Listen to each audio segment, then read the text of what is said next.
성원이 되었으므로 제286회 안산시의회 제2차 정례회 제2차 본회의를 개의하겠습니다. 의사일정 진행에 앞서 5분 자유 발언을 신청하신 의원님께 발언 기회를 드리도록 하겠습니다. 발언하시는 의원께서는 규정된 5분의 시간을 지켜주시고 신청한 내용에 대해서만 발언해 주시기 바랍니다. 최진호 의원님 나오셔서 발언해 주시기 바랍니다.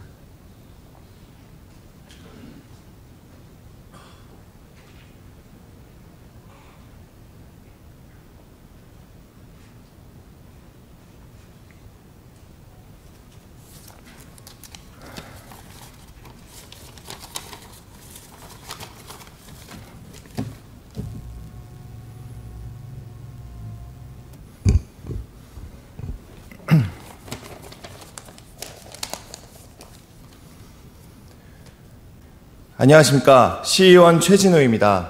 본 의원에게 5분 발언의 기회를 주신 송바은하 의장님과 선배 동료 의원 여러분께 감사드립니다. 안산시의회 동료 의원 여러분, 시장님, 공직자 여러분, 그리고 존경하는 언론인 여러분, 저는 오늘 안산시의 건강한 언론 환경 조성을 촉구하기 위해 이 자리에 섰습니다. 언론은 우리 의회와 닮은 점이 참 많습니다. 의회와 언론은 시민의 목소리를 경청하고 시민의 눈과 귀가 되어 행정을 견제하고 비판합니다. 73만 시민은 모두 현장에서 고생하는 언론인 여러분의 노고를 그리고 언론의 중요성을 알고 있습니다. 지역 언론이 없다면 시민들은 행정의 잘잘못과 지역의 이슈를 알 수 있는 방법이 없으며 우리는 알게 모르게 언론을 통해 수많은 정보를 접하고 있습니다. 이처럼 언론은 우리 사회에서 빛과 소금의 역할을 해주고 있습니다. 그러나 과연 지금의 언론 환경이 소신 있게 신랄한 비판을 할 수 있는 건강한 환경입니까? 물론 현실적인 어려움이 많이 있습니다. 무엇보다 지역 언론들의 녹록지 않은 상황으로 지자체의 언론 홍보비가 언론사 운영에 많은 영향을 끼친다는 점은 알고 있습니다. 기자라면 당당히 시를 견제하고 비판할 수 있어야 하는데 어느새부턴가 언론 홍보비 때문에 비판하는 기사를 쓰기가 불편해졌습니다. 물론 이 시작은 현 시장의 정치 성향과 언론사의 논조가 각고 다름에 따른 차별에서 생겨난 것에 있다고 생각합니다.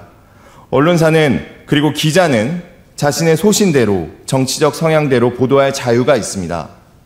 보수적인 언론사, 진보적인 언론사, 정당을 떠나 안산시의 비판을 아끼지 않는 언론사 등 다양한 관점의 이야기를 시민이 알 수 있도록 해야 합니다. 그러나 반대로 안산시는 시민의 세금으로 이뤄진 예산으로 시의 호의적인 언론사와 그렇지 않은 언론사를 절대로 차별해서는 안 됩니다. 시민은 여러 기자들로부터 다양한 이야기를 들을 수 있는 권리가 있으며 그 권리는 안산시가 언론 홍보비를 통해 보장해 주어야 한다고 생각합니다. 안산시 관련 어떤 기사든 겸허히 받아들여야지 그것을 갖고 평가하고 뒤에서 전화하고 조율하며 관계가 달라져서는 절대로 안 된다는 것입니다. 언론이 행정과 시민의 가교 역할을 하듯이 행정과 언론의 가교 역할을 하는 것이 공보관입니다. 그러나 민선 8개 공보관의 언론관이 상당히 우려스럽습니다. 물론 이러한 문제는 민선 8기만의 문제가 아닙니다. 이전에도 그랬으며 어쩌면 이전이 더 심했다고 말하는 사람도 있습니다. 그러나 이번 상임위 예산심사 과정에서 원론적인 주문과 지적조차도 모르쇠로 일관하며 개선의 여지는 찾아볼 수 없을 정도로 뻔뻔했던 공보관은 없었을 거라 생각됩니다. 어느 정권이든 있었던 이런 환경의 모든 원인은 권력과 예산을 가진 집행부에 있습니다. 공보관 그리고 흔히 말하는 2층은 더 이상 시민의 예산인 홍보비로 언론사 길들이게 하지 말고 소신껏 쓴소리 할 수 있는 토대를 마련하는데 진심으로 힘쓰길 바랍니다. 이를 위해서는 출입기자와 간담회를 통해 기존의 관행을 깨고 새로운 기준을 함께 논의하고 세워나가야 합니다. 언론인 여러분께서도 새로운 언론 환경 조성을 위한 이 의미 있는 과정에 많은 조언과 쓴소리를 부탁드립니다. 새로이 조성된 건강한 언론 환경 안에서는 이번 정례에서 삭감된 4억 원, 아니 그 이상이라도 의회에서 기쁜 마음으로 심의하며 언론인 여러분들을 응원하겠습니다. 존경하는 동료 의원 여러분, 공직자 여러분, 단언컨대 정쟁 따위에 얽혀서 발언하는 것이 아닙니다. 진심으로 우리 시의 미래를 위해 여러분께 도움을 청하고 싶습니다. 건강한 안산시, 단단한 언론, 든든한 의회가 하나가 돼서 선진화된 언론관을 가진 안산시를 만들어 나가는데 힘을 모아주시기 바랍니다. 마지막으로 존경하는 언론인 여러분, 이번 2024년도 예산에서 언론 홍보비 삭감으로 1분기에 잠시 피해를 볼 언론인 여러분께 송구하다는 말씀 드립니다. 그러나 비온 뒤에 땅이 굳어지듯 조속한 시일 내에 집행부와 소통의 자리를 마련하겠습니다. 그리고 만들어진 탄탄한 신뢰 위에서 집행부와 조율하여 추가적인 예산을 심의할 수 있도록 노력하겠습니다. 제 발언의 취지와 진심이 전달되었기를 바라며 이상 마치겠습니다. 감사합니다.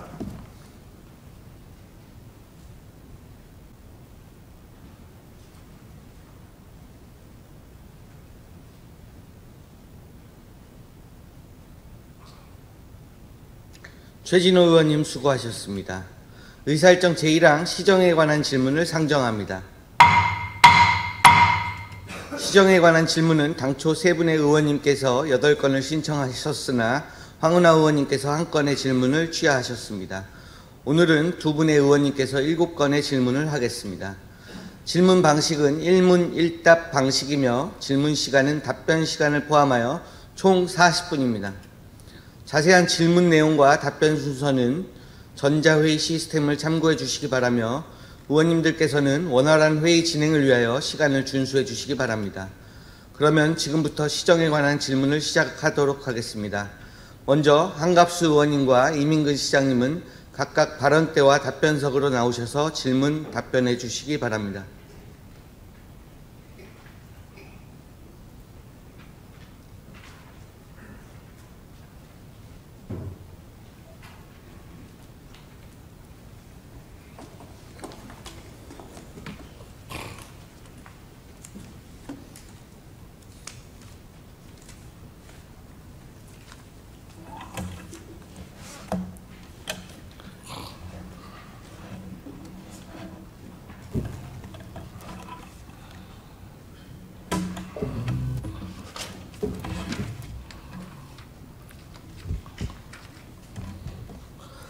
존경하는 송바운하 의장님과 동료 여러분, 또한 시민과 자유로운 혁신도시를 이끌어주시는 이민근 시장님께서 시정질의 기회를 주신 것에 대해 감사를 표합니다. 안녕하십니까. 저는 상록갑 4동, 4회동, 해양동, 건호도 3동 지역구로 둔 한갑수 의원입니다. 본 의원은 오늘 시정질을 하고자 하는 것은 비록 한 지역을 담당하는 시의원이지만 안산시의 헌법을 근거로 둔 대표하는 최고기관으로서 의정활동을 수행함에 있어서 다양한 주체들과 상호소통을 하여 각 주체별로 다양한 민의를 반영하는 역할을 부여받았기 때문이라고 생각합니다.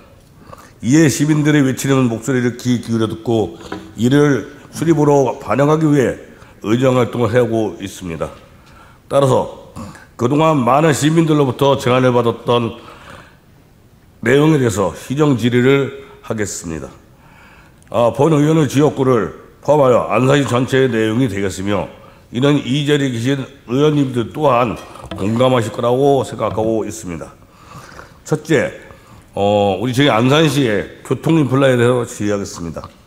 본 의원이 이 자리에 의정활동을 할 수 있게 된 것은 1976년부터 발월 공단 배후가 생겼으며 일자리를 구하러 온 사람들이 전국 곳곳에서 모여서 안산시가 급성장하여 되었으며 전제에 이르게 되었습니다. 본 의원은 물론 이 자리에 계신 의원들 또한 마찬가지라고 생각합니다.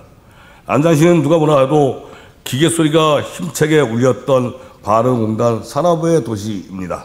배후 도시로서 인구가 증가하면서 안산시가 더불어 지속적으로 증가해 팽창해 왔습니다. 하지만 현재는 안산시가 낙후대에다 못해 이제는 바닥을 치고 있는 일자리가 줄어들었고 현재 인구가 급속도로 떨어지는 실정입니다. 인구의 자원이 없이는 도시의 생성은 없다고 본 의원은 생각하고 있습니다. 이에 경제자유구역 지정을 공단과 인접해 있는 인천항과 인천공항과 가깝고 철도가 연계되어 있는 안산 신도시 신기 2지구와 연결하여 63블록 신길 온천역과 주변과 발전되지 않은 지역을 적극적으로 온천 개발하여 물류단지 및 이민청 설치 등을 통해 안산시의 청년형 창업지원센터 및 안산시 관내에 있는 대학 89블록과 연계하여 연구시설을 위한 경제자유구역을 추진함에 있어서 안산시의 규형적인 차원에서 더불어 인구 유입을 통해 급성장할 것이라 본 의원은 확신하고 있습니다. 이에 시장님과 집행부의 의견을 듣고자 합니다.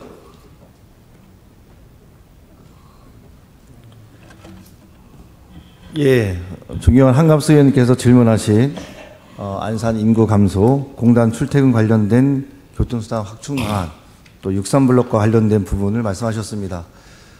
도시의 경쟁력은 인구입니다. 인구 감소가 도시의 경쟁력을 저하시키는 가장 큰 요인이라고 생각합니다.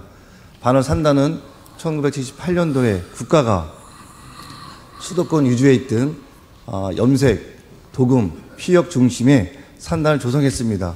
그 이후에 많은 변화가 있었지만 지금의 안산이라는 공동체의 반을 산단에 대한 근로자 및 도시개발은 넉넉하게 이루어지고 있지 않습니다. 특히나 공단 출퇴근과 관련돼서는 이전보다는 개인이 갖고 있는 승용차 또 동시간대에 진입하고자 하는 출근 시간이 동일하기 때문에 많은 막힘이 있습니다. 이것을 개선하기 위해서는 버스 노선에 대한 증가, 그다음에 똑버스에 대한 운영, 그다음에 통근버스에 대한 운영도 함께 고민하고 있습니다. 탄력 운용과 관련돼서도 운영하고 있는데요. 기업의 환경들이 출근 시간에 대한 것을 담보하지 못하는 상태입니다. 무엇보다도 근로자의 확충, 또 생산을 통한 경쟁력 확보에 어려움이 있기 때문에 이 모든 것이 기업의 판단과 기업의 상황으로만 볼 수는 없습니다. 지방정부인 안산시가 전체적인 출퇴근에 대한 로드맵을 한 번 더 검토하고 신호체계에 대한 것도 함께 검토하겠습니다. 63블록과 관련된 부분도 저희가 도시공사와 함께 고민하고 있지만 좀 더 많은 것을 담도록 노력하겠습니다. 공동주택에 대한 개발 계획도 갖고 있고 야구장을 포함한 녹지 공간도 함께 63블록과 함께 해서 신길 온천역 개발과 함께 도시의 경쟁력을 담는 일들도 함께 담아내도록 하겠습니다. 네. 현재 인프라 부족으로 공단 기업들은 근로자를 채용하지 못하고 근로자들은 교통에 아직 타직으로 떠나고 있는 시점입니다. 가장 큰 이유는 무엇이라고 생각하십니까? 근로자들이 주택을 하는데 편리해야 하며 아울러 주택의 소요시간이 비용도 월급을 올려준다 하더라도 상당히 교통에 많은 부담을 지고 있습니다. 근로자들이 주택에 대한 애로사항은 이러한 것이라고 생각합니다. 먼저 교통 인프라에 대해 말씀드리겠습니다. 자가용으로 주택을 할 경우에 원곡동, 선무동, 초이동의 경우에 1시간 이상의 시간이 소요가 되고 있습니다. 대부분 2시간 정도가 소요가 되고 있습니다. 아울러 공단 내에 주차시설이 부족하여 도로 및 주차장으로 변하고 있습니다. 이에 대해서 불편한 것은 말도 못할 것입니다.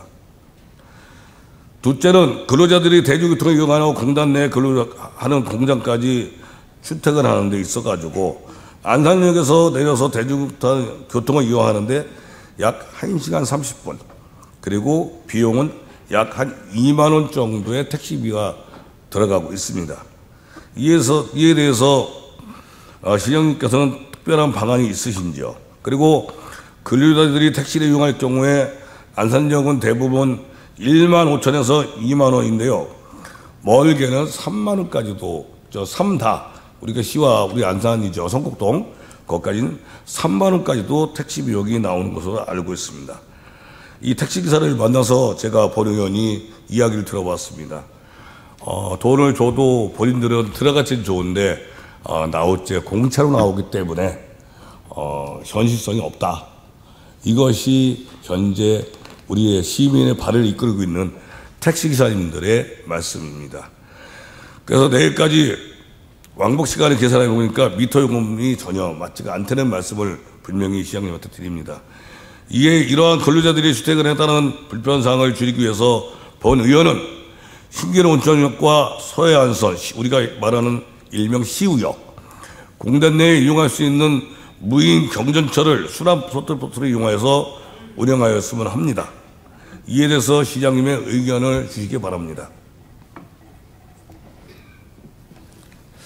지금 말씀하신 그 출퇴근 관련된 소요 시간은 1시간 내에 90%가 도달하고 있고요. 1시간 10분에 걸리는 프로테인 7%입니다. 1시간 20분에 도달하는 확률은 2%입니다. 전체적인 그 출퇴근 관련돼서는 근로자의 환경에 가장 큰 요인을 차지하고 있습니다. 이 부분은 좀 아까 말씀드렸던 수요응답형 DRT에 대한 부분도 도입을 하려고 합니다. 또한 지금 제안하신 경전철 관련돼서는 아직 검토한 바는 없습니다. 아마 용인에서도 경전철을 도입하면서 많은 어려움이 있었다고 알고 있습니다.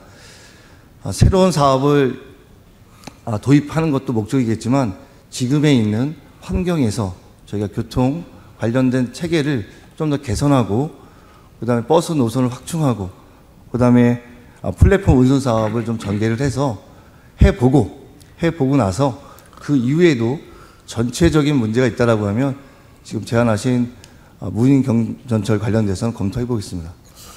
무인 경전철이 힘드시다고 생각하시면 우리 안산시는 83년도가 가장 성장기였습니다.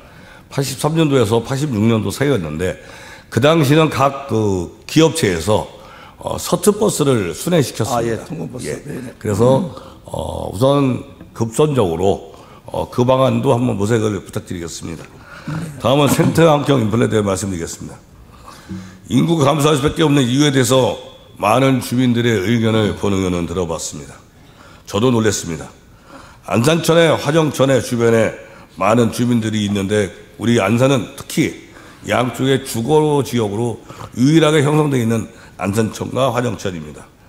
그러나 봄과 여름 안산천과 화정천에는 많은 악취가 나고 각종 벌레가 들끓는 등 쓰레기가 쌓여 있어 악취 발생이 이유가 되고 있습니다.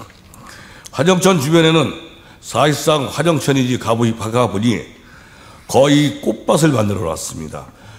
하천의 순 기능을 할 수 없게끔 해놨습니다. 그래서 이런 잡초를 키울 것이 아니라 각종 벌레, 특히 모기 등의 서식이 많은 여름철을 이용해서 22년 우리 안산이 화정천과 안산천에 약 22억, 23억 정도의 소요를 했습니다. 그것은 외벽에 화강암 쌓기, 사실상 가장 중요한 하천의 순기능은 바닥에 있습니다. 바닥의 순기능을 우리는 안 했습니다.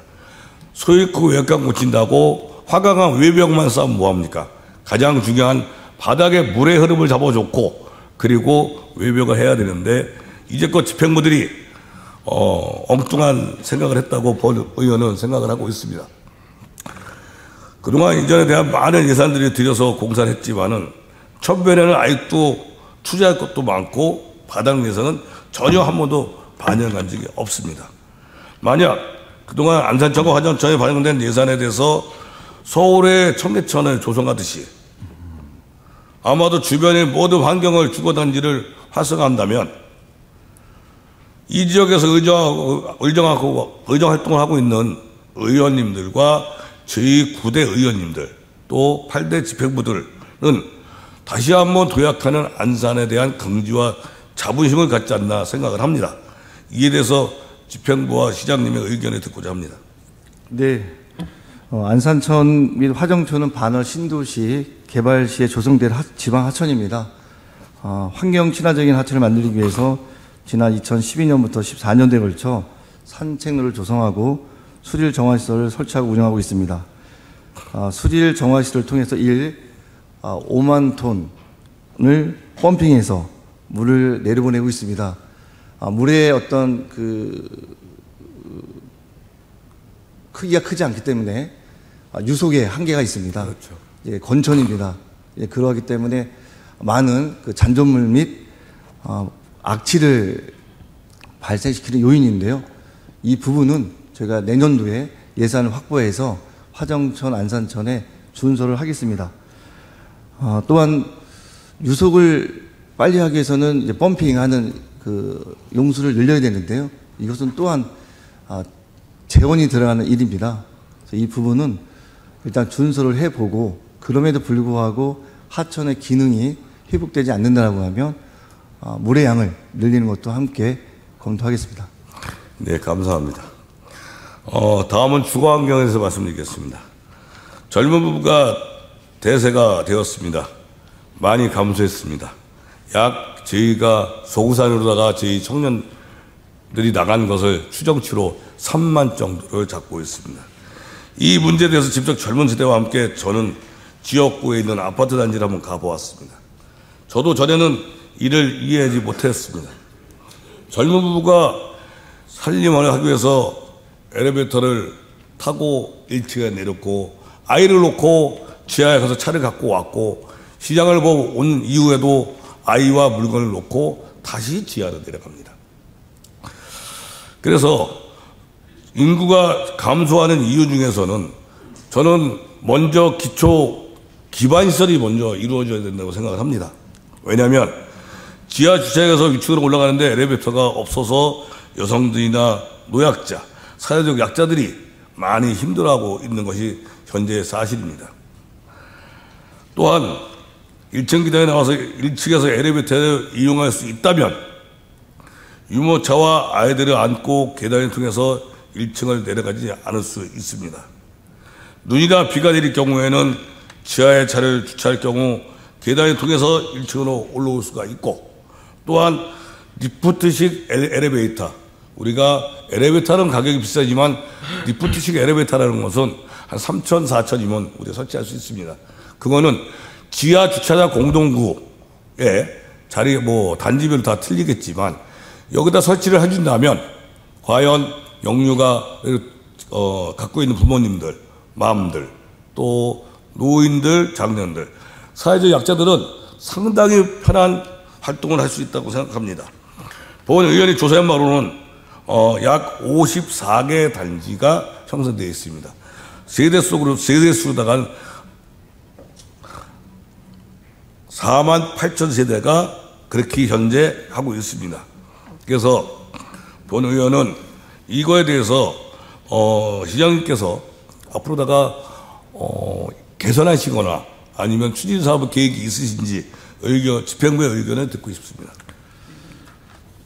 예, 말씀하신 공동주택 20년 된 이상은 엘리베이터가 설치되지 않는 곳이 굉장히 많습니다. 지하에서 지상까지 접근하는 것도 한계점이 있습니다. 이에 안산시는 공동주택 지원조례에 의해서 지원하고 있는데요. 제가 알고 있기로는 5천만 원이라고 알고 있습니다. 그 범주 안에서 지금 말씀하신 리프트나 엘리베이터 사업에 대한 부분은 신청을 한다라고 하면 저희는 신청 사업에 포함시켜서 이 사업을 진행하겠습니다. 단 염려되는 것은 공동주택의 수선 충당금이나 이런 부분이 충족되지 않았을 때 지방비에서 지원하는 사업비 갖고 그 사업을 전개할 수 있을까라는 염려도 좀 앞섭니다. 본인이 알기에는 지금 주택과에서도 지금 다주택에 대해서 지금 수선 충당을 하고 있습니다. 그 또한 집합 건물에 수선 충당금이라는 여유의 돈이 있고 우리 시가 제일 먼저 앞서서 좀 개선해 준다고 하면 제가 보기엔 충분히 가능할 거라고 생각을 합니다. 네, 사회적 약자나 그 신체적인 한계점 때문에 공동주택에 주거하는 어려움이 있다라고 말씀하신 거고요. 그런 부분에 있어서는 저희가 지원에 대한 근거가 있기 때문에 네. 그 범주 안에서 우선순위 사업으로 검토하는 것을 면밀히 검토하겠습니다. 예. 지금 시간 관계상 이제 빨리 진행을 하도록 하겠습니다.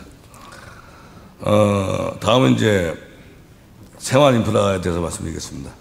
안산시 대표적인 문화광장 주변의 주차난이 상당히 심각합니다. 본 의원 또한 안산시에서 대대손손 낳고 자랐습니다.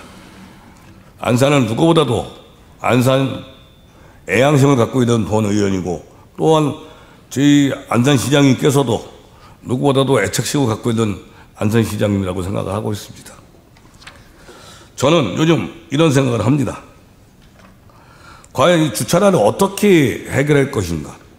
참 대한민국 전 석학들도 풀지 못하는 이 주차난을 우리가 어떻게 풀어야 될까? 이런 고민을 잠잠히 하고 있습니다.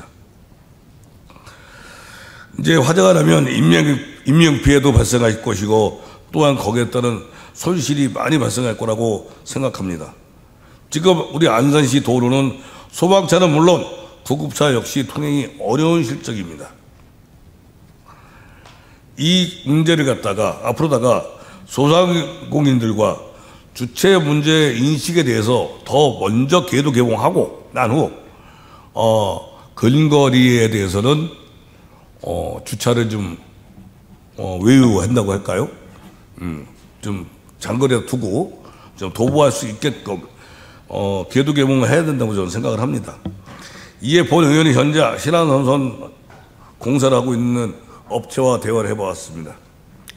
현재 신안선선을 공사하고 있는 업체에서는 동시에 다문화 광장을 지하화하고 편의시설이 있는 공사를 하면 신안선선 전철역 철도가 준공될 경우 문화광장의 지하 주차장 및 여러 시설 설치가 가능하다고 생각을 하고 있습니다. 또한 공사비 전략도 급감할 것이라고 얘기를 들었습니다. 따라서 현재 공사를 하고 있는 업체에서 지하 주차장을 건립하면 예산도 전략될 것이며 이에 시장님께서는 앞으로다가 예산 전략 차원에서 조속히 문화광장에 지하 주차장을 건립할 의사가 있으신지에 대해서 여쭙고 싶습니다. 예, 주차장 걱정 없는 도시 안산을 만드는 것이 시정의 목표입니다. 그래서 지금 공유 개념의 학교와 공공기관하고 개방 사업을 좀 하고 있습니다. 특히나 이제 상가, 상업지역 내 소상공인을 위한 주차의 유예 시간에 대한 것을 탄력적으로 운영하고 있고요. 신도시 같은 경우에는 신도시가 개발되면서 주차장 용지에 따른 주차장 부지가 있음에도 불구하고 진출입에 어려움이 있기 때문에 주차 기능을 상실하고 있습니다. 통계적으로 보면 주차 면수가 부족하지는 않습니다. 그럼에도 불구하고 사용자 입장에서는 주차장 때문에 인근에 있는 상업시설을 이용하지 못하고 그렇기 때문에 이제 소상공인의 어려움이 도출되고 있습니다. 지금 말씀하신 신안산선 관련돼서 대심도에서 공사를 하고 있기 때문에 준공되기 이전에 신안산선 공사를 주관하는 국가철도공단과 사전 협의를 완료했습니다. 2024년 내년도 상반기에 지방재정 투자심사 및 공유예산 심의를 통해서 사후에 주차장 확보하는 것은 또 다른 사업의 증가율이 있기 때문에요. 이 사업이 진행되면서 함께 주차장 만드는 사업을 추진할 계획이 있습니다. 시장님 하나만 제가 건의를 하나 다시 한번 드리겠습니다. 지금 저희 신도시에는 블럭이 주거 블럭이 돼 있고요. 단독에. 네, 있습니다. 단독 지역 안에는 공유 부지가 약 300평 정도가 하나씩 다 있습니다. 네네네. 제가 보도위원이 알기로 한 8개 정도 칸이 있는 거 알고 있는데요. 네네. 지금 현재 방치돼 있어가지고 방치 차량들이나 아니면 폐기물 창고가 되고 있습니다. 우선은 저희가 신도시와 상업부지와 인접해 있는 그런 곳을 좀 2층, 3층에서 주차 타워라든가 아니면은 임시 주차장이라도 좀 확보해서 좀 분산시키는 건 어떨까 생각을 합니다. 그 공유 부지를 앞으로 어떻게 쓰실 계획은 있으십니까? 예, 지금 말씀하신 좋은 제안이시고요. 지금 시가 갖고 있는 유휴부지에 관련돼서는 지금 도시계획과 회계과랑 검토하고 있고요. 지금 임시적으로 그 마사토 개념을 갖고 있는 임시 주차장을 용도를 지정해서 향후에 청사나 또 공공의 영역을 담을 계획이 없는 부지는 주차장을 조성할 겁니다. 예. 그래서 정상적인 주차장을 만들 수 있는 부지로 만들 겁니다. 네, 그 다음은 생활의 인플라입니다. 초지 역세권의 개발에 대해서 지평구가 많은 고민을 하고 있고 역대 시장님들께서도 매번 용역을 한 번도 안 한 적이 없습니다. 용역비에 많은 돈을 투자했음에도 불구하고 이제껏 청사진이 한 번도 나온 적이 없습니다. 그래서 본 의원은 이 초지 역세권 개발을 앞으로다가 정말로 안산의 비전을 제시할 수 있는 이제 땅도 없습니다. 자산이 없기 때문에 안산시가 보유한 토지 역시도 상당히 없습니다. 그래서 전 본 의원은 초지 역세권을 어떻게 그리고 싶냐 하면 공항버스를 이용하지 않고 전철로 여기서 외국 업무, 공항 업무를 다 보고 논스톱으로 저희가 공항을 이용하고 한다면 외국인 근로자도 올 것이고 또한 인플라는 급상승할 것입니다. 이제껏 집행부들이 초지 역세권 떠들면서 풀떼기만 키웠습니다. 이 비싼 땅을 왜 놀렸을까요? 본 의원은 상당히 답답한 심정입니다. 그래서 인천공항하고 연계해가지고 서울의 삼성역, 코에스역처럼 저희도 이 초지 역세권을 개발해서 논스톱 서비스를 이용한다면 안산의 명부상시한 공항터미널이 되지 않을까 생각을 하고 있습니다. 또한 수속을 받지 않고 앞으로다가 공항에서 초지 역세권에서 다 밟고 다닌다면 우리 안산은 시와 화성 요 인근에 있는 인플라가 상당히 급속도로 늘어날 거라 생각합니다. 이에 대해서 시장님의 의견을 듣고자 합니다. 예, 도시 경쟁력의 가장 또 큰 요인이 이제 랜드마크입니다. 안산하면 어디다라고 할 정도의 차별화되어 있는 공간이 필요한데요. 제가 판단하기에는 가장 안산에서 혁신적이고 국가적으로도 가장 차별화되어 있는 공간을 만들 수 있는 곳이 저는 초지 역세권을 생각합니다. 인구 감소에 대한 것도 괜히 염려되는 영역인데요. 결과적으로 화성이나 시흥, 인근에 있는 지자체에 비해서 무언가 차별화될 수 있는 것을 만들어내지 않으면 결과적으로 도시의 경쟁력은 떨어지고 차별화를 만들어내지 않으면 안산을 찾고자 하는 요인이 줄어들 겁니다. 그래서 초지 역세권을 안산, 더 크게는 경기도, 대한민국에서 가장 큰 랜드마크를 만들어야 된다고 생각하는데요. 지금 말씀하신 것처럼 민선 5기 때부터 지금까지 진행되었던 내용들입니다. 많은 시간이 흘렀고요. 그러면서 개발 계획에 대한 스케치는 그려왔지만 향후 어떤 추진에 대한 것을 확정을 지지 못했습니다. 이 부분은 제가 취임하고 나서 가장 아쉬웠던 영역들이 토지 역세권입니다. 가장 좋은 위치, 가장 좋은 경쟁력을 만들 수 있는 곳임에도 불구하고 우리는 멈춰 있었습니다. 이제 멈추지 않을 겁니다. 이제는 정확히 테이블에 올려놓고 안산의 미래를 어떻게 그려야 될지에 대한 부분을 함께 고민할 겁니다. 의회에서도 함께 협력을 부탁을 드리고요. 예. 그래서 전 본 의원은 전제에 말씀드리는 것처럼 이젠 용역을 그만해야 됩니다. 본 의원은 존경하는 이민근 시장님께 제안 하나 드리겠습니다. 저는 63블록도 그렇고 우리 초지 역세권도 이제는 재정으로 안 됩니다. 저는 민간 사업자로부터 제안을 받아가지고 저는 신속히 해야 된다고 생각을 합니다.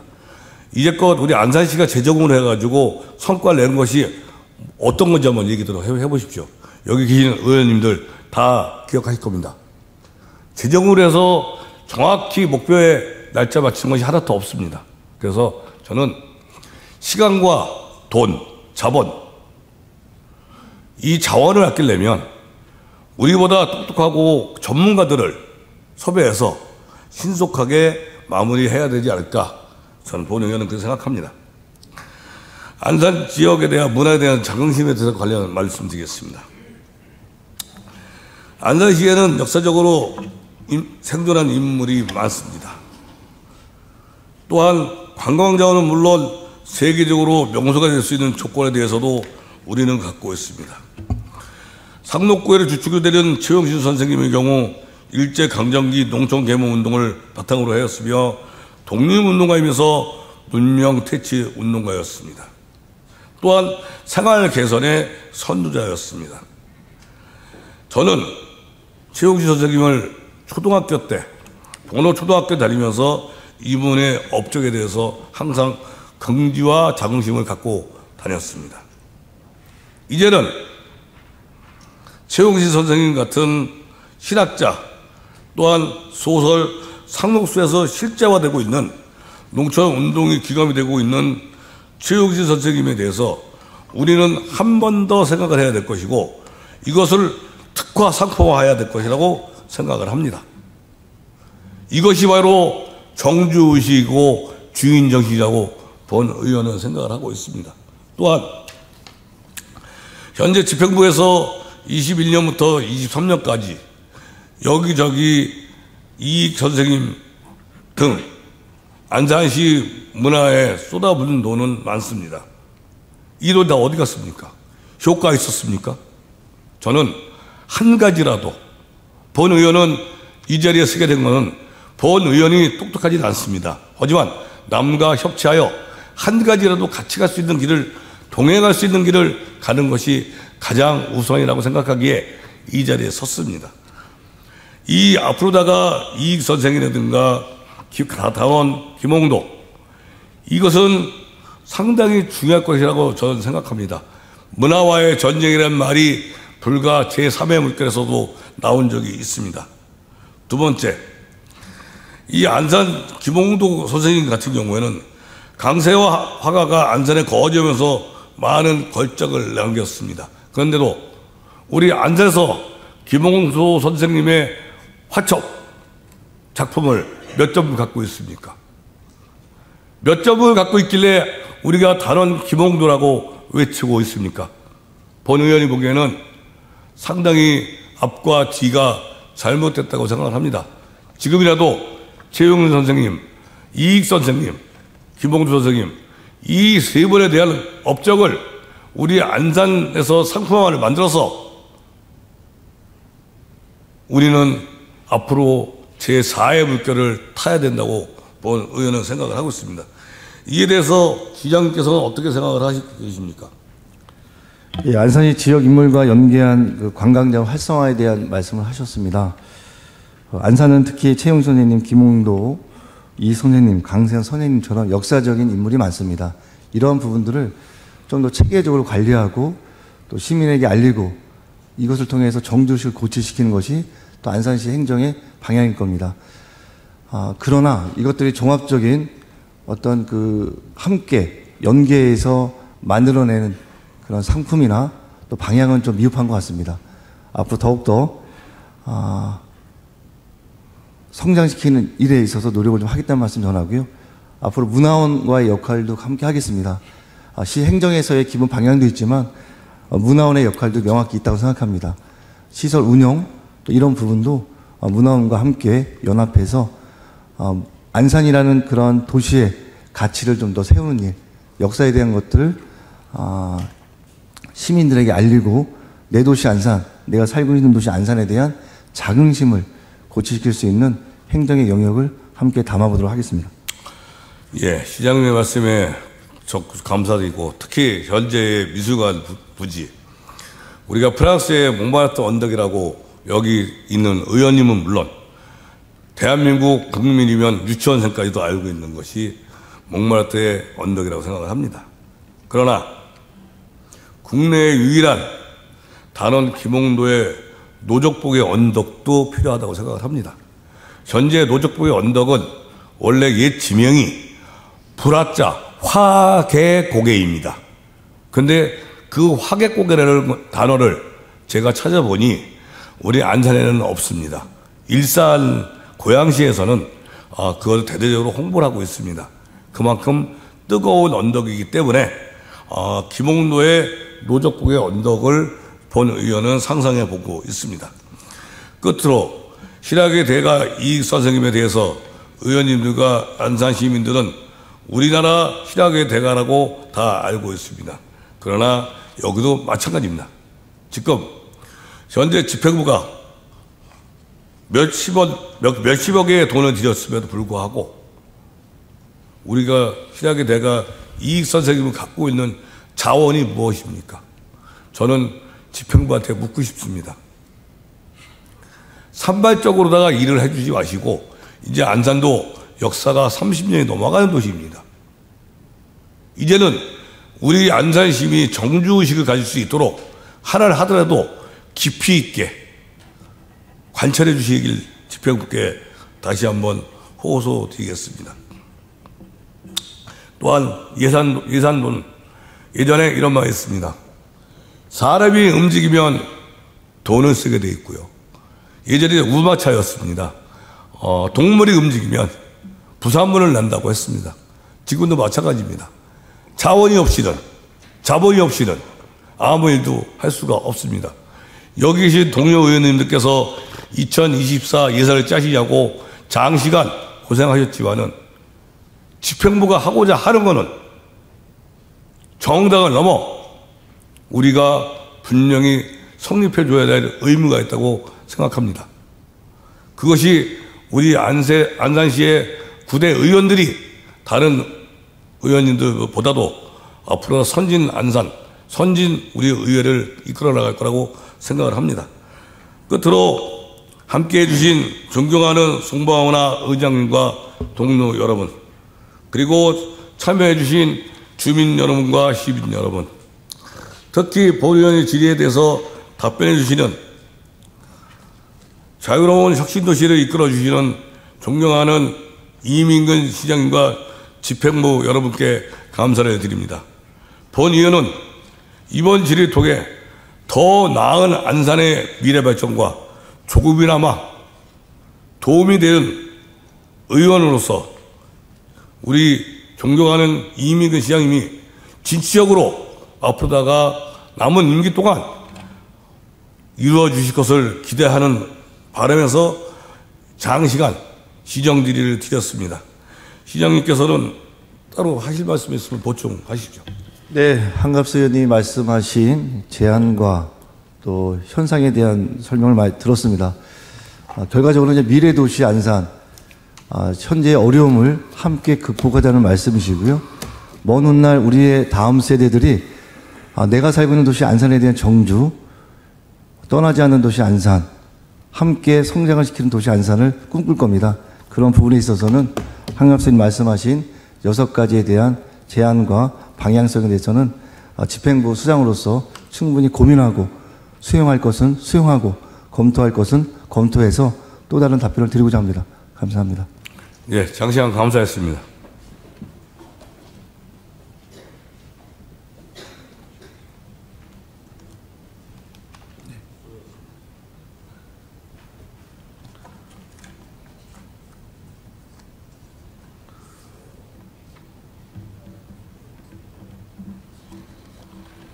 자리로 돌아가셔도 됩니다. 됩니까? 예. 네네.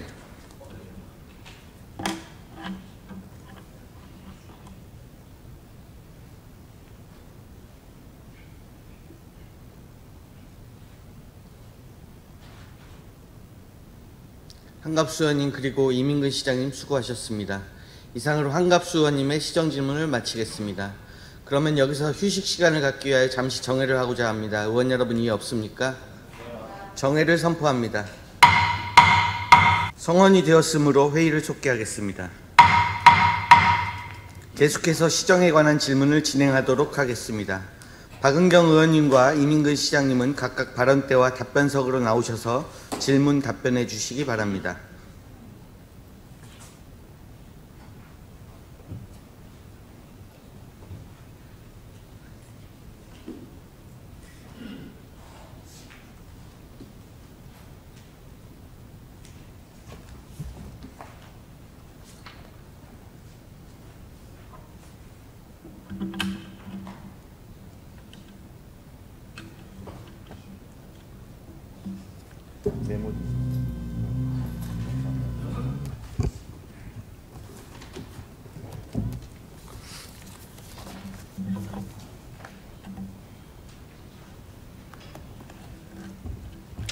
안녕하십니까. 박은경 의원입니다. 시민 여러분, 안산시의회에 보내주신 깊은 성원과 관심에 감사드립니다. 그리고 시정 발전을 위해서 애쓰시는 이민근 시장님과 공무원 여러분, 그리고 함께 하신 언론인 여러분, 또 본의원에게 시정 질문의 기회를 주신 송방훈 의장님과 동료 의원님들께도 감사드립니다. 본의원은 안산시 산하기관의 운영에 있어 이민근 시장님이 추구하고 계시는 공정과 정의가 바로 서고 있는지 함께 점검하고 그에 대한 개선 대책을 도출해 보고자 이 자리에 섰습니다. 안산시에는 현재 지방공기업인 안산도시공사, 출자기관인 안산도시개발 주식회사, 그리고 출연기관으로 안산인재육성재단, 안산시 청소년재단, 안산시 문화재단, 경기테크노파크, 안산환경재단이 있습니다. 또한 공직 유관단체로서 시의 보조금을 받고 있는 안산시 장애인체육회, 안산시 체육회, 안산그린헬스 FC가 있습니다. 시장님, 답변해 주시기 바랍니다. 민선 8기 산하기관 운영의 방향성을 정립하시면서 우선시했던 기관장을 비롯한 인선의 기준 가치와 운영 철학은 무엇입니까? 네, 박 의원님께서 질문하신 시정 철학에 대한 부분을 말씀드리겠습니다. 전문성에 대한 고민도 좀 했고요. 책임 경영에 대한 부분도 함께 담고자 했습니다. 그 조직이 원하는, 그 조직이 추구해야 될 방향, 또 임명권자로서 임명했을 때 조직의 안정화, 조직이 함께 갈 수 있는 문화, 이런 부분을 함께 고민했었고요. 임명된 이후에는 책임 경영입니다. 시장이라고 해서 그 조직에 간섭하지 않는 독립 경영, 책임 경영에 대한 부분으로 지켜보았고 그렇게 임명했습니다. 네, 시장님께서 말씀하신 각 기관의 전문성, 그리고 책임의 경영성, 독립성, 자율성, 네. 다 저도 본 의원도 공감합니다. 그러면 각 기관의 책임 경영을 말씀하신다면 이런 각 기관의 책임 경영을 총체적으로 아우르는 전반적인 시정의 책임자는 누구입니까? 시장인 접니다. 네, 그렇습니다. 네. 출자 출연의 주체로서 산하 공공기관의 건전하고 효율적인 운영을 위한 검사 및 감독 등의 권한과 책임은 안산시에 있고, 또한 시민으로부터 부여받은 시정의 결정권자로서 그 막중한 책임을 이문균 시장님께서는 유념하셔야 될 것입니다. 네. 그래서 이 자리에서 답변은 그 책임에 걸맞는 답변을 부탁드리겠습니다. 안산 시민의 행복과 발전을 위해서 활발한 논의의 장이 돼야 될 본회의장의 5분 발언이나 시정질문의 자리가 민선 8기 이후 각 산하기관의 인사 문제로 인해서 논의하는 자리가 되고 있음에 유감을 표합니다. 지금부터 그간 1년 반이 지난 시간 속에서 각 기관에서 있었던 인사 문제들을 한번 살펴보면서 향후 우리가 어떤 책임성을 고민해야 될지 함께 공유하도록 하겠습니다. 먼저 안산인재육성재단 채용 관련 논란입니다. 당시 이민근 시장님의 조카 인재육성재단 채용과 관련하여 시장님은 재단 직원 임명은 재단 대표이사의 결재 사항이고 그 당시에는 전임 시장의 채용이었다. 그래서 시장님과는 아무런 상관이 없다고 해명 자료를 내었습니다. 네, 맞습니다. 네. 자, 그러면 그 당시에 시장님이 2022년 지방선거에 출마하셔가지고 당선자 신분이 된 게 언제죠? 취임은 7월 1일 했죠. 당선자 신분이요.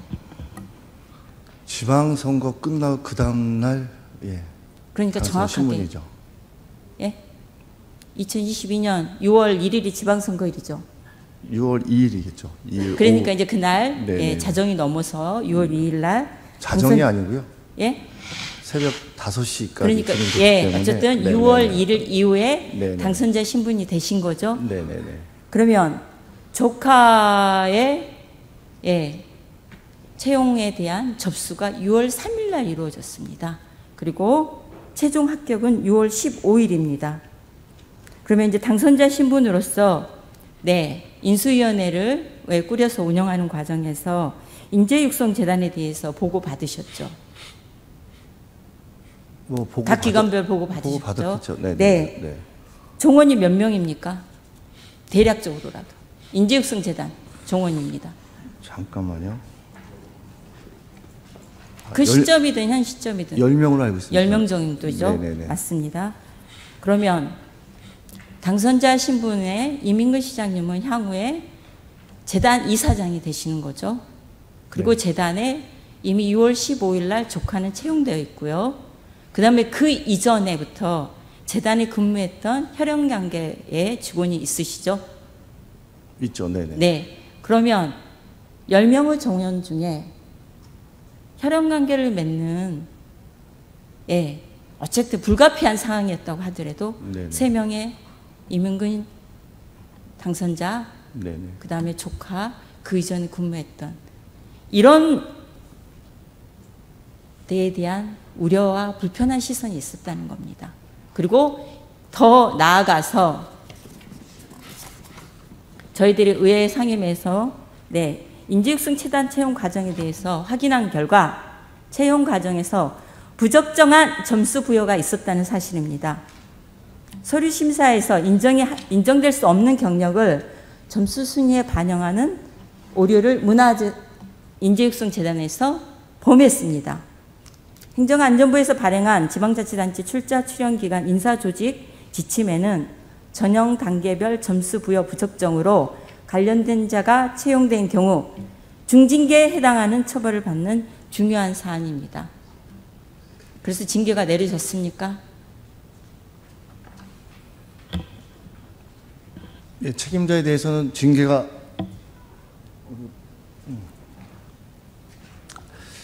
지금 박은경 의원님이 말씀하시는데요. 누구보다도 박은경 의원님도 가정에 대한 귀중함을 알 겁니다. 네. 저는 이런 마음입니다. 거기에 있던 친척이라고 하는 직원은 안산시 공직자였습니다. 그래서 정상적인 채용 절차에 의해서 아마 근무를 하고 있는 걸로 알고 있었고요. 조카 관련돼서는 내용을 몰랐습니다. 그러고 제가 지금 드릴 수 있는 말씀은 그 조카는 사표를 내고 퇴직했습니다. 네, 알고 있습니다. 예, 시장님, 그 시점에서 저는요. 네. 지금도 제 작은 형님이 목사님입니다. 목사님 아들입니다. 형수님이 계시고 제가 당선이 되지 않았다라고 하면 그 조카는 지금 열심히 직장 생활을 했었을 겁니다. 네, 맞습니다. 바로 이러한 것들이 선출직 공직자가 가지고 있는 어떻게 보면은 굉장히 공인으로서의 책임과 부담이고 가족들에 대한 아픔일 수도 있습니다. 그 부분은 충분히 제가 공감을 하고요. 중요한 거는 객관적 사실은 인재육성재단 채용 과정에서 그게 결정적인 당락을 결정하지 않았다 하더라도 서류 심사 과정에서 부적정한 점수에 대한 반영이 있었고 그에 대한 징계가 있었다는 사실입니다. 예, 있었습니다. 그거는 맞습니까? 네. 징계 확인하셨습니까? 네. 징계 답변. 네네네. 네. 거기에 대해서 확인한 거 답변해 주시기 바랍니다. 네, 특정감사 실시해서요. 경징계 1건, 주의 2건, 권고 1건이었습니다. 네, 맞습니다. 그 다음입니다. 또 다른 두 번째 논란이 이어집니다. 인재육성재단 사무국장 채용 관련하여서 맞춤형 채용 공고라는 의구심의 논란이 야기된 사항입니다. 기존의 직원 채용 인사 규정이라면은 이분이 채용될 수 없는 자격 요건임에도 불구하고 사무국장 채용 직전에 채용 규정을 개정을 합니다. 그래서 현재의 국장이 채용되게 되었고요. 또 그다음에 비슷한 사항들이 안산문화재단의 대표이사 채용에서도 이루어졌습니다. 공모 직전에 인사 규정을 개정하다 보니 어쨌든 지원했던 5분이 모두가 면접까지 갔지만 전원 탈락하는 처리가 이루어졌습니다. 물론 거기에는 충분한 저는 검증은 있었다고 보여집니다. 근데 이에 대해 지원자가 시장인 이민근 시장님을 경찰에 고소한 이유는 바로 이민근 시장님이 문화재단의 이사장이기 때문입니다. 맞습니까? 네네. 네. 그러면 인사 규정이 개정되는 과정에 대해서 어떻게 변경되는지 알고 계십니까?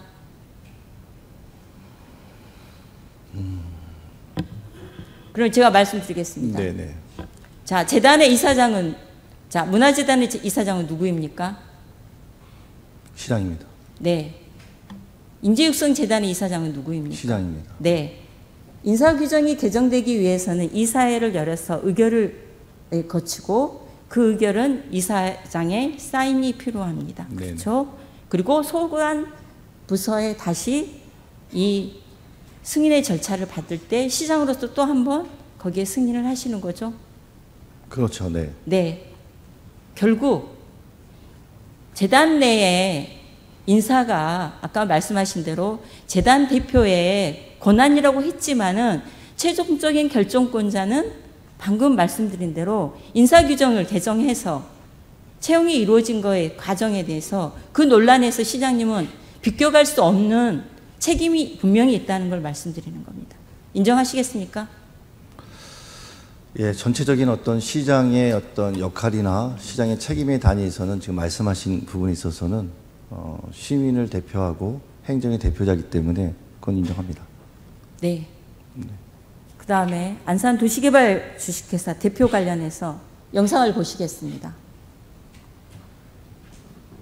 국회의원 출신의 한 공공기관 대표가 노조위원장 집합됐다고 폭언을 하는 등 노조를 탄압하고 있다고 저희가 보도해드렸는데 최근 지방노동위원회 역시 부당노동행위라는 판단을 내렸습니다.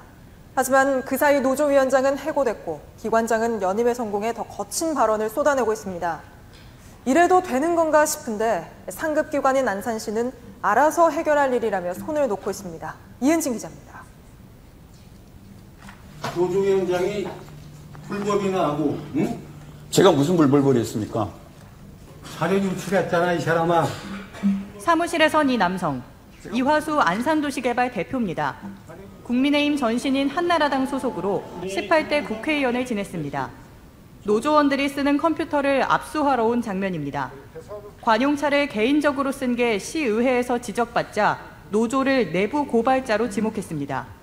이 과정에서 마찰이 있었고, 너 녹음하는 거야, 지금? 왜 또 폭력을 또 있으십니까? 경찰은 이 대표에게 폭력 혐의가 있다고 보고 검찰에 송치했습니다.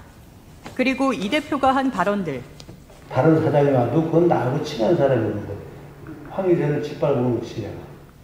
지방노동위원회는 적대적이고 위협적이라며 부당노동행위로 받고 노조 컴퓨터를 압수해 간 것도 문제가 있다고 봤습니다. 하지만 이 대표는 아랑곳하지 않았습니다. 지난 8월 JTBC 보도가 나간 뒤 이 대표는 노조위원장을 해고했습니다. 안산도시개발 이사회는 이 대표의 1년 연임을 결정했습니다. 그러면서 발언은 더 거침없어졌습니다.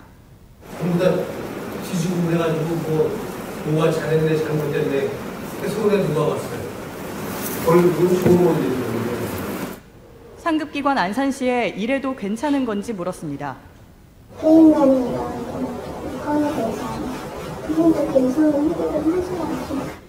지자체는 방관하고 노동법은 현실과 멉니다. JTBC 이은진입니다. 네.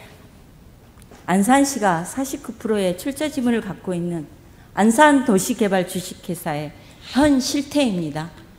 시장님, 여기에 대해서 하실 말씀 있으시면 해주시기 바랍니다. 네, 전체적인 그런 내용에 있어서는 이제 한쪽의 영역만 노출됐다는 부분도 있을 것 같고요. 시장으로서 유감의 마음이 듭니다. 네, 다음입니다. 지난 제284 임시에서 본 의원은 시정 질문을 통해서 그린에스 FC의 도덕적 해이에 대해서 지적했던 바가 있습니다. 그 이후에 우리 안산 그린에스 FC는 프로축구 연맹으로부터 제재금 5천만 원을 부과받는 징계를 받았습니다. 보도자료 보면서 말씀드리겠습니다. 프로축구 연맹에 따르면 이번 징계는 안산구단 전 임직원과 감독의 선수 선발 관련 비리 행위에 관한 결정으로 사건 발생 당시 안산구단은 내부 견제, 감시 기능이 사실상 마비된 상태였던 것으로 판단된다. 따라서 개인 차원의 비행위를 넘어 구단의 엄중한 책임을 묻는다 하였습니다. 통보 받으셨습니까? 네, 보고받았습니다. 네, 구단주로서 답변해 주시기 바랍니다. 네, 이 또한 안타까운 일입니다. 그린에스 FC 관련된 부분은 누가 뭐라고 해도 조직의 정상화, 원칙, 시민구단으로서의 존재 이런 부분이 확장되고 성장돼야 될 부분임에도 불구하고 이탈된 행위, 또 불법적인 요소에 따라서 시민의 마음에 상처를 주고 또 가치를 훼손하는 일에 있어서는 부단주로서 송구한 마음 듭니다. 네, 시장님께서 앞서 말씀하셨던 각 기관들의 전문성, 자율성, 책임 경영에 대한 부분들이 지켜지고 있다고 지금도 판단하고 계십니까? 제 마음 같지는 않더라고요. 저도 스스로 제가 간섭하지 않고 책임 경영에 대한 부분을 주장하는 것이 과연 올바른 시선인가라는 또 생각도 하게끔 하는 요인인데요. 그래서 제가 총체적으로 네. 책임 경영의 책임을 네. 갖고 시장님께서 답변해 주시길 바라는 겁니다. 네. 그러면 또 한번 되돌아보시겠습니까? 2021년의 사진일 겁니다. 네. 떠오르십니까? 시민을 위해서 네. 거리로 나섰던 자연인 이민근이 외쳤던 공정과 정의의 투지가 네. 지금 공인으로서 이민근 시장, 그리고 각 재단의 이사장으로서 이민근, 구단주로서 이민근, 이 가치들을 잘 시민을 위해서 구현하고 있다고 자부하십니까? 예, 저는 어떠한 상황에서도 공정함을 외치고 있고요. 간섭하지 않는 행정, 이 부분은 시장 취임 이전부터도 갖고 있었고 지금도 그 마음은 변함이 없습니다. 그러면 그렇게 존중하고 자율성을 가치를 담아주는데 지금껏 우리가 지켜봤던 산하기관에서 일어난 일들에 대해서는 어떤 책임도 시장님은 없다는 얘기고, 책임에 관여라고 표현하는 게 아니라 관리 감독에 대한 책임을 막중하게 느끼지 않으십니까? 지금 이 시점에서도? 예, 관리 감독에 대한 부분에 있어서는 유감이고 책임에 대한 부분도 갖고 있습니다. 그럼에도 불구하고 시대가 요구하는 조직, 산하기관에 대한 재정립, 이 부분을 우리가 다시 한번 확인하고 재정립하지 않으면 미래의 안산, 미래의 산하기관은 없다고 생각합니다. 이 기관장들의 임면, 네네. 권한 누가 가지고 있습니까? 권한. 네. 도시 개발에 관련돼서는 권한의 영역까지는 가지 않지만. 시장님, 네네. 안산시의 청문회 조례가 제정된 거 알고 계시잖아요. 네네. 저도 원했던 내용입니다. 네, 맞습니다. 네. 그 청문회 조례의 취지는 결국은 안산시의장, 출자 출연 기간에 임명권을 가진 시장이 의회에 요청했을 때 청문회가 이루어지는 겁니다. 그렇죠. 현 제도권 안에서는 그 범주 안에서 이루어지죠. 네네. 이런 산하기관의 임명권자는 다시 묻겠습니다. 누구입니까? 시장입니다. 네. 네. 그러면 지금까지 있었던 산하기관의 이런 논란들에 대해서 누가 책임을 져야 되는 겁니까? 책임은 시장이 어쨌든 큰 틀에서는 책임을 져야겠죠. 네. 네. 거기까지 확인하도록 하겠습니다. 그 다음에 문화재단입니다. 환경재단입니다. 최근 환경재단 관련해가지고서 블랙리스트 문건이 굉장히 사회에 논란을 일고 있는데요. 시장님이 생각하시는 안산환경재단 설립의 취지와 재단의 역할에 대해서 간략하게 관점을 말씀해 주시기 바랍니다. 지방정부 중에서는 최초로 생겼던 것이 환경재단이고요. 안산이 이제 바다와 함께 숲, 또 환경적인 가치가 있기 때문에 이제 환경재단을 박지원 시장 때 설립을 했고, 행정에서 담지 못하는 영역들, 시대가 요구하는 영역, 또 시민들이 원하는 행복 추구권에 대한 부분을 함께 담고자 하는 전문성을 담보하는 재단을 만들자라고 해서 만든 것이 환경재단입니다. 네, 그렇습니다. 환경재단이 가지고 있는 역할과 기능에 대해서는 그런 고유의 기능들이 있는 거죠. 그걸 전제로 했어요. 일단 시장님, 산하기관장들과 정책회의를 진행하고 있으십니까? 네, 합니다. 네, 올해 6월부터 하셨나요? 언제부터 시행하신 거죠?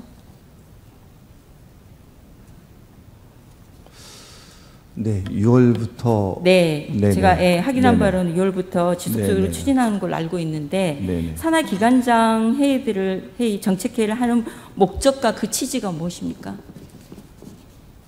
일단 시정 방향에 대한 것을 공유하고 산하 기관이 갖고 있는 정책적인 또 해야 될 역할들을 함께 공유하는 그런 장이 기관장 회의입니다.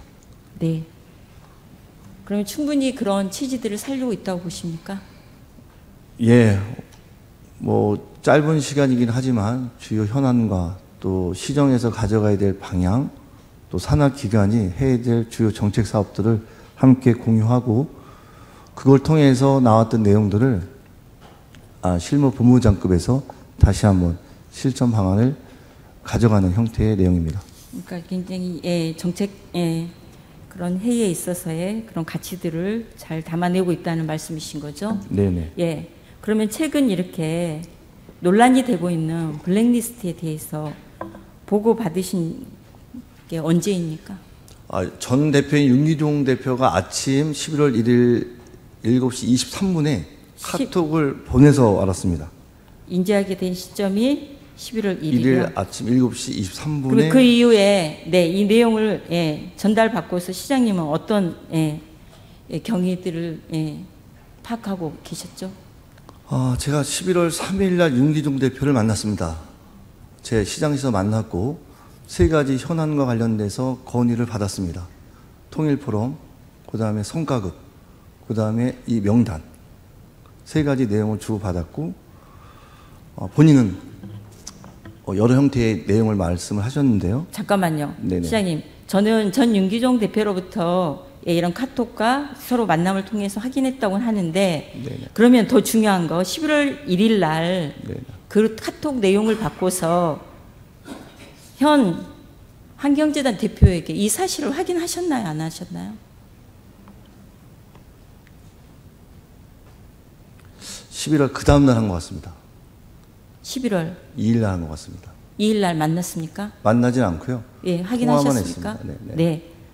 이렇게 지금 블랙리스트 논란이 전입가경이 되고 있습니다. 급기야 환경재단 관계자들이 이 파문 관련하여서 경찰 수사 등 법적 다툼으로 확산되고 있는 상황입니다. 그렇다면은 이 보고를 받고 나서 지금까지 시장님이 오늘에 이르기까지 보고 받은 이후에 실질적으로 이 블랙리스트 파문 관련하여 가지고 환경재단의 조직과 운영에 있어서 이 부분의 이사장으로서 어떤 노력들을 하고 계시죠? 그러게요. 한쪽에서는 블랙리스트라고 하고 한쪽에서는 세평이라고 주장하는 부분이고요. 이것은 이제 법적인 다툼이 진행되고 있습니다. 또한 감사실에서 감사가 진행되고 있고요. 감사실에 주장한 것은 명명백백하게 내용을 진단해야 된다. 그러고 책임의 단위가 있다라고 하면 이것 또한 명확히 파악을 하라고 말씀을 드렸습니다. 네. 그거는 당연히 네네. 점검해야 될 부분이고요. 네네. 저는 이사장인 시장님께서는 더 이상의 큰 고민을 하셔야 된다고 봅니다. 자, 먼저요. 아까 말씀하신 대로 정책회의를 통해서 이런 보고들이 이미 이 문건에 1년 전에 있었던 걸로 나와져 있죠. 이제 이게 지금 공론화되기 이전에요. 뭐 1년 전에 네. 습득을 했다라고 알고 네. 있습니다. 네네. 그리고 이게 알려지는 과정에서 직접적으로 왜 현 문화재단 대표이사는 시장님께 이런 보고를 하지 않는 거죠? 그리고 또 하나, 네네. 거기에 파견되어 있는 공무원이 있죠. 있습니다. 네. 근데 이런 언론에 나기까지 사전적으로 보고는 받으셨습니까? 제가 보고받지는 않았습니다. 왜 보고받지 않으셨어요?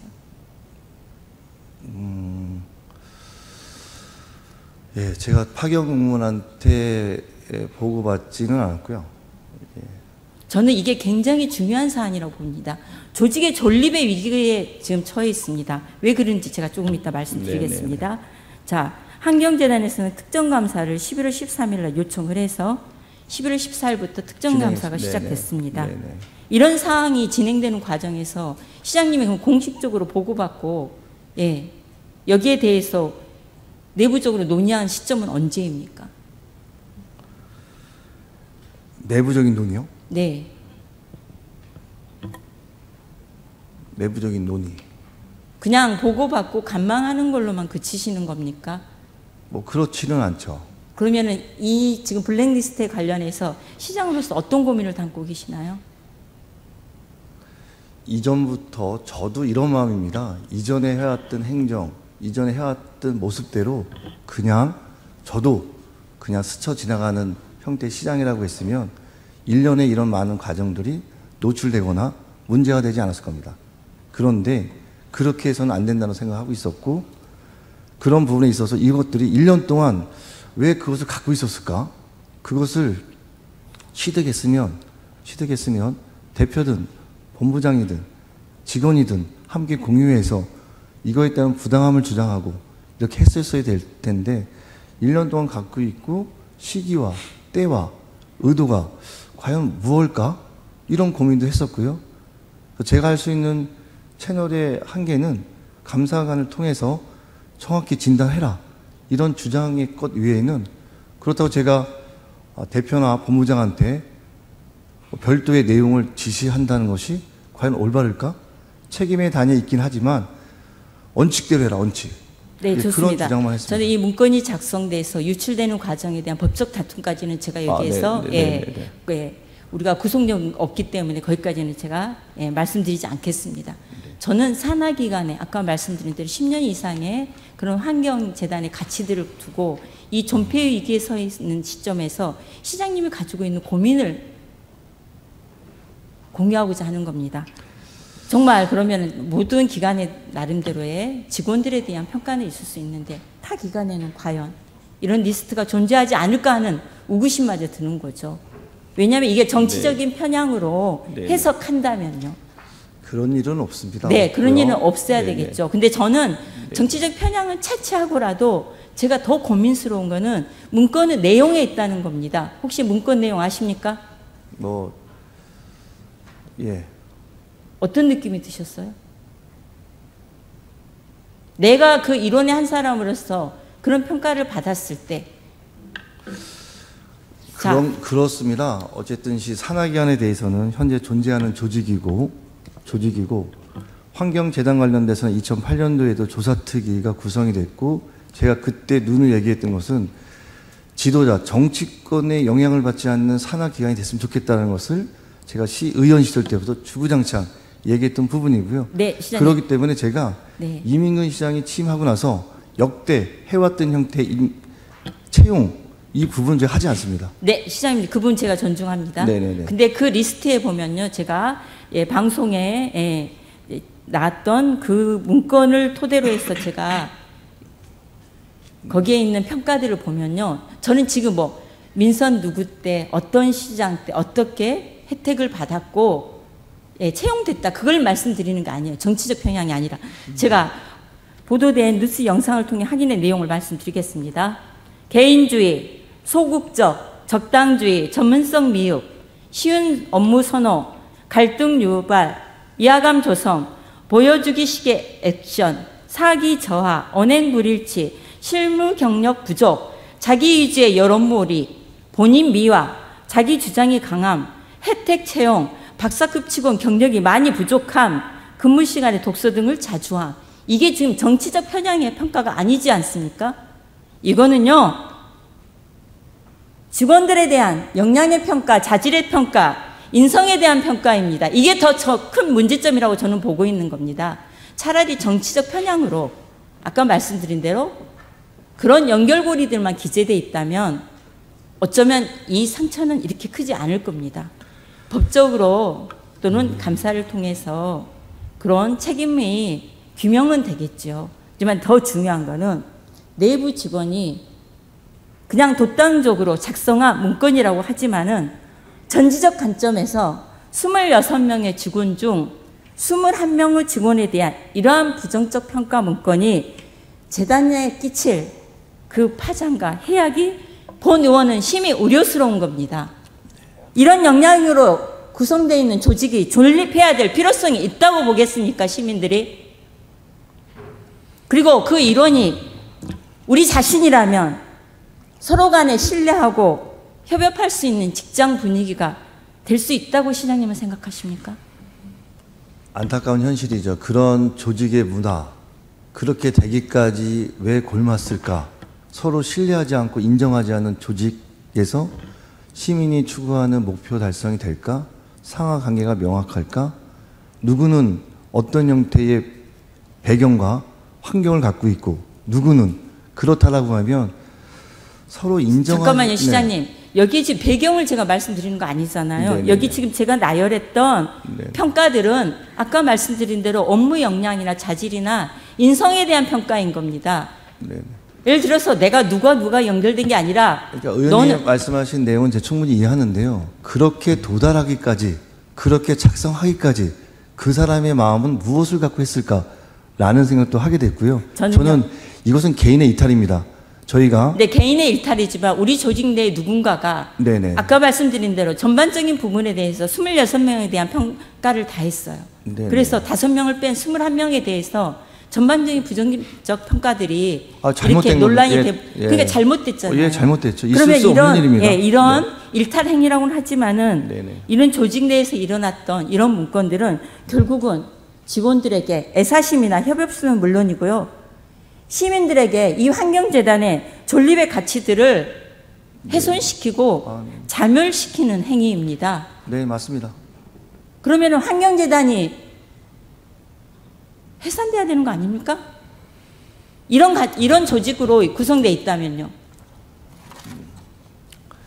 여전히 시장님은 이 시점에서도 네네. 앞서 말씀하셨던 각 재단의 책임 경영, 자율성을 얘기하면서 간망하고 계실 겁니까?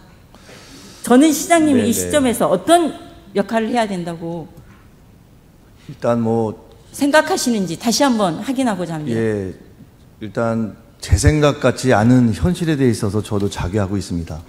이게 성숙된 조직, 또 자율 속에 책임이라는 것이 성숙된 조직이라고 하면 그것이 본인을 위한 일이 아니고 조직을 위한 일, 크게는 시민을 위한 일을 더 크게 가져야 되는데 그렇지 않은 것 같습니다. 그래서 저도 또 다른 반성과 또 다른 고민을 하고 있습니다. 네, 시장님. 지금은 시간이 없습니다. 네. 사법적 영역은 네. 그 권한과 전문성이나 역할들을 거기에 맡기시고요. 지금은 환경재단의 이사장으로서 직원들의 갈등과 상처를 아우르고 결속을 다져야 될 역할을 해야 될 시점입니다. 예, 근데 생각보다 쉽지 않습니다. 그러면 어떻게 하시겠습니까? 일단 이사장이라는 직을 갖고 있는 시장이 어쨌든 이거 상징적인 의미의 영역도 있고요. 시장이기 때문에 그 자리를 맡은 겁니다. 그러면 대표이사, 본부장, 시에서 파견 나가는 직원, 제가 시에서 그 산하기관에 잠깐만요. 제가 시장님의 역할 기능을 네, 재단의 존립을 위해서 긍정적인 역할을 해달라는 거지 네네. 침해나 간섭이 아닙니다. 그러니까 제가 말씀드리는 것은 시 산하기관에 파견 공무원을 보내는 것도 저는 원치 않습니다. 지금 하고 있는 형태, 그녀서 FC 관련된 파견 직원도 공직사에서 가장 원칙을 갖고 있는 직원을 선택하자라고 해서 보냈고요. 그러면요, 시장님. 환경재단도 유독 시장님은 그렇게 가치 존중을 함에도 불구하고 각 산하기관에서 지금 반복적으로 이루어지는 이 일에 대해서는 그러면 시장으로서 어떤 역할을 하시겠다는 겁니까? 지금 이제 그 부분에서 책임에 대한 부분에 있어서는 통감하고 있고요. 이후적인 그 부분에 책임을 있어서는 통감하신다면 네네. 용단을 내리셔야 될 때입니다. 행동에 옮기셔야 됩니다. 자, 재단의 결속을 다지기 위해서요. 자, 시장님께 주문 드리겠습니다. 이문근 시장님은 재단 이사장으로서요. 책임 있는 용단을 내리시고 그다음에 현 환경재단 대표이사께서는 도의적 책임을 지고 퇴진하실 것을 촉구하는 바입니다. 여기에 대해서 환경재단에서는 질문을 마치겠습니다. 네네. 예. 다음 2024년 4월 출범 예정인 안산시 상권 활성화 재단에 대해서 같이 질의를 하고 네네. 방향성을 잡도록 하겠습니다. 지금 민선 8기 이민근 시장님 취임 이후 처음으로 신설을 하게 될 산하기관이죠. 네, 맞습니다. 네, 네. 그만큼 기대도 크실 거고 네네. 또 저희 의회 입장에서는 기대만큼 지금껏 해왔던 재단의 기능들을 봤을 때 우려도 크다는 것을 먼저 말씀을 드립니다. 네네. 왜냐하면 연평균 40억 원 규모의 출연금이 투입되는 대규모 재단입니다. 이 재단의 운영 계획에 대해서 말씀해 주시기 바랍니다. 현장에 어려움이 많이 갖고 있는 게 현실입니다. 앞으로도 많은 그 상인, 소상공인들이 열심히 한다라고 해도 자구적인 어떤 돌파를 하기 위해서는 어려움이 있는 것이 현실이기 때문에 상권활성화 재단을 통해서 많은 정책들, 방향, 또 많은 정보들을 공유하는 그런 것을 담기 위해서 상권활성화 재단을 만드는 겁니다. 세부적인 것에 대한 목표나 방향성은 갖고 있지만 일단 사람이 중요한 것 같습니다. 지금 박 의원이 말씀하신 것처럼 책임의 단에 있는 분들이 정말 책임감, 정의감, 또 공정, 또 시민을 위한 따뜻한 마음을 갖지 않으면 아무리 좋은 취지라고 해도 조직은 병들 겁니다. 지금 가장 큰 고민은 구성원을 어떻게 해야 될 것인가라는 고민이고요. 그것은 또 의회가 갖고 있는 생각도 함께 담아보도록 하겠습니다. 네, 지금 이제 상권 활성화 재단 출범에 있어서 시장님이 갖고 있는 고민 저희들도 충분히 공감합니다. 네. 그래서 대표이사의 선임과 여러 직원들의 채용에 대한 고민들이 있을 겁니다. 결국 사람에 대한 문제라고 말씀하셨잖아요. 근데 이제 통합 채용에 대한 법적 근거가 마련된 만큼 그런 전문성을 가지고서 채용을 해 주시고요. 운영에 대한 계획들을 치밀하게 잘 준비하셔야 될 겁니다. 왜 제가 이 말씀을 드리냐면 청주시 상권 활성화 재단이 해산된 그 사례를 말씀드리겠습니다. 자료 띄워주시기 바랍니다. 2011년 설립됐던 청주 상권 활성화 재단은 재단 내 인권 침해와 비리 의혹으로 의회로부터 출연금을 편성받지 못하였습니다. 그래서 2018년에 재단을 해산하게 됩니다. 그리고 이 재단 해산이라는 아픔 속에서도 공무원들로 이루어진 전담팀을 꾸려서 공모사업에 더 많은 성과를 얻는 그런 과정들이 있었습니다. 이것처럼 이 재단이 생기는 게 문제가 아니라 운영에 있어서의 인력 구성의 문제, 전문성의 문제, 그리고 시에서 가지고 있는 감독, 점검의 강화가 어떻게 작동하느냐에 따라 재단의 그 기능들은 분명히 달라질 거라고 보여집니다. 그래서 새로 신설되는 재단에 대한 기대만큼 우려가 불식될 수 있도록 노력하시고 준비해 주시기 바랍니다. 시민 여러분, 안산시와 안산시 산하기관의 문제가 이 방금 보여드렸던 청주시 상권 활성화 재단하고 같은 관점에서 고민을 하고 있습니다. 왜냐하면 지금 제가 앞서 시정질문을 통해서 제기했던 산하기관의 논란들이 향후에도 지속적으로 계속 발전된다면 우리는 그 재단의 존립에 대해서 심각한 고민을 할 수밖에 없습니다. 그리고 그러한 폐단들은 결국 우리 안산 시민에게 기결되기 때문입니다. 안산시의회와 안산시가 산하기관에 대한 철저한 견제와 평가를 통해 재단 설립 취지에 맞도록 재단의 전문성이 구현될 수 있도록 시장님께서는 총체적 책임자로서 역할 기능을 다하시고 분명 지금의 폐단에 대해서 책임지는 용단을 내려줄 것을 당부드리면서 본 의원의 질문을 마치도록 하겠습니다. 올 한 해 수고 많으셨습니다. 2024년 새해에는 시민들의 삶이 더 풍요롭고 지역사회 공동체의 가치가 더 커지는 새해가 되기를 희망해 봅니다. 감사합니다. 시장님 수고하셨습니다. 의원님 말씀하신 내용에 의거해서요. 일단 투명성과 공정성에 대한 부분을 담기 위해서 저희가 통합 채용을 하고 있고요. 또한 임명직에 대한 시장과 임기를 같이 하는 것으로 또 진행하고 있고 또 청문회 절차도 도입했지 않습니까? 이와 같이 저는 안산이라는 근간을 만드는 일에 공직사회의 어떤 건강함도 중요하지만 산하기관이 목표를 위한 방향성 설정이 중요하다 봅니다. 그 일에는 특히 인적 구성에 대해서는 게을리하지 않겠다는 말씀을 다시 한번 드리겠습니다. 네. 지나온 1년 반이 그랬다면 남아있는 2년 반은 시장님이 말씀하신 그런 가치들을 담아낼 수 있도록 용단과 책임을 보여주시기 바랍니다. 네. 이상 마치겠습니다.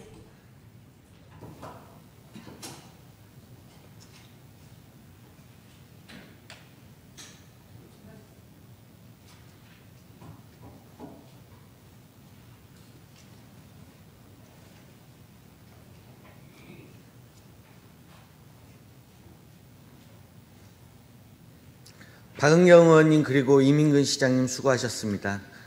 이상으로 박은경 의원님의 시정질문을 마치겠습니다. 이것으로 의원님들의 시정질문과 시장님의 답변이 모두 끝났습니다.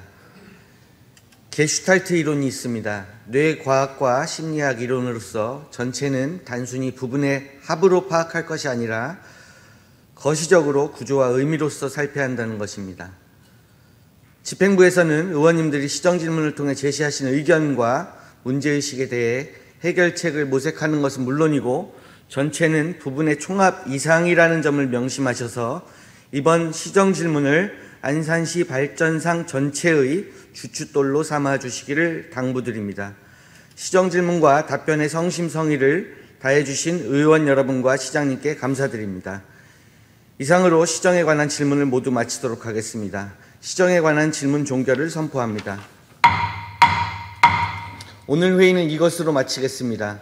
제3차 본회의는 내일 오전 10시에 개의하여 안건을 의결하도록 하겠습니다. 모두 수고 많으셨습니다. 산회를 선포합니다.